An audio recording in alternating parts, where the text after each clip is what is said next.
বেগুন চাষের সবথেকে গুরুত্বপূর্ণ স্টেপ যেটা হচ্ছে সেটা হচ্ছে জমিকে শোধন করা, এবং সেই পদ্ধতিটাই আজকে আপনাদের সঙ্গে শেয়ার করব ইনশাল্লাহ এই পুরো ভিডিওর মাধ্যমে।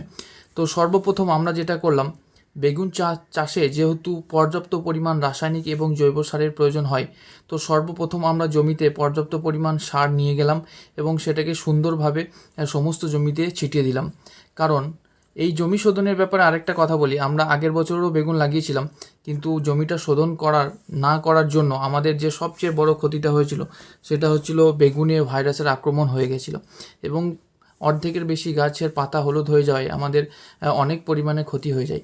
তো সেই বিষয়টা এড়ানোর জন্যই এবছর আমরা পর্যাপ্ত যেই প্রসেসটা দরকার সেটা আমরা করার চেষ্টা করছি এবং প্রথম থেকে ধাপে ধাপে সব কিছু মেনটেন করার চেষ্টা করছি। তো সেই জন্যই প্রথমেই জমিটাকে শোধন করার জন্য আমরা কিছু ব্লিচিং পাউডার এবং চুন এই সমস্ত মাটিতে ছিটিয়ে দেবো ইনশাল্লাহ।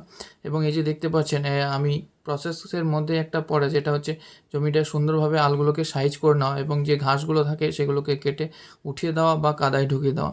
এই যে এই দ্রবণটা আছে এর মধ্যেই আপনি চুন এবং ব্লিচিং পাউডার দিয়েছি। এটাকে কি হয়, মাটির পিএইচ মানটাকে স্বাভাবিক রাখার জন্য এটা জমিতে দেওয়া খুবই প্রয়োজন। শুধুমাত্র বেগুন চাষ নয়, সমস্ত চাষের জন্য এই কাজটা করা বাঞ্ছনীয় বা করলে মাটির গুণাগুণ বজায় থাকে।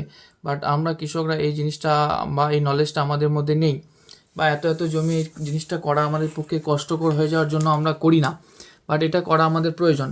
এবং যেহেতু বর্ষাকাল, চারিদিকে ধান রোপণ হয়ে গেছে, তো আমাদেরকে এই মুহূর্তে আর এই জমিতে ট্রাক্টর আনা আমাদের পক্ষে সম্ভব হয়ে ওঠেনি। সেই জন্য আমরা একটা গ্রামীণ পদ্ধতি জোগাড় বলতে পারেন এটাকে বের করেছি, যে একটা চাষ মইয়ের ওপর দড়ি বেঁধে এবং তার ওপর কিছু কাদা বস্তায় ভরে দিয়েছি। এবং এটা করার কারণ হচ্ছে এই যে চুন এবং ব্লিচিং পাউডারটা দিলাম, তো এটা আমাদেরকে চাষ দিয়ে মাটির তলাতে ভালোভাবে ঢুকিয়ে দেওয়ার কথা, কিন্তু সেটা যেহেতু এই সময় পসিবল হচ্ছে না, তো আমরা চেষ্টা করছি এই জোগাড়ু উপায়ে মই এবং এটাকে ঘাঁটিয়ে মিক্স করে দেওয়ার, যাতে সর্বোচ্চ পরিমাণ রেজাল্ট আমরা পাই।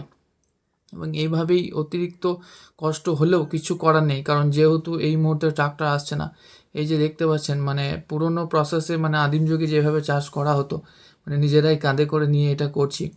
তো আমাদেরকে তো লেগে থাকতেই হবে যে কোনো উপায়ে, কারণ সমস্যা আসবেই, নানাভাবে নানা দিক থেকে সমস্যা আসবে, কিন্তু আমাদেরকে এটা চেষ্টা করেই যেতে হবে। যাই হোক, এইভাবে আমরা আজকে পুরো দিনটা কাটালাম। আপনারা সবাই দোয়া করবেন। আসসালাম।